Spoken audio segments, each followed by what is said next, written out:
Quienes no solo alzan la voz contra la violencia de género son las mujeres, que hoy presentaron una propuesta de agenda legislativa para que se erradique este problema social que se ha agudizado en la capital del país. Vamos a ver de qué trata. Una propuesta para consolidar políticas públicas que prevengan, atiendan, sancionen y erradiquen la violencia contra las capitalinas. Esta agenda es el resultado de la primera generación de la Escuela Político Feminista que organizó la Asociación Civil Gema Joven, con el apoyo de Proequidad, del Instituto Nacional de las Mujeres y la Comisión para Prevenir y Erradicar la Discriminación en la Ciudad de México. La violencia no discrimina, ¿no? En el sentido de que se ejerce para todas las mujeres en todas las condiciones, ¿no? Sin embargo, sí sabemos que la discriminación como tal hace un énfasis siempre en algunos grupos.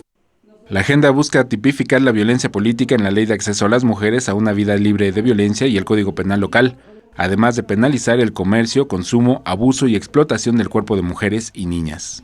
En cuanto a la violencia sexual, a nivel país, el 41.3% de las mujeres ha vivido algún tipo de violencia sexual a lo largo de su vida, pero en Ciudad de México ese número se agrava, es del 61.5%. Otros objetivos que esta agenda pretende atender son mejorar los mecanismos de respuesta para atender el hostigamiento y acoso sexual en las instancias de la administración pública, en el ámbito escolar y comunitario, capacitar y formar con perspectiva de género a funcionarios públicos. Con imágenes de Javier Martínez, Alberto Álvarez Santana, 21 Noticias.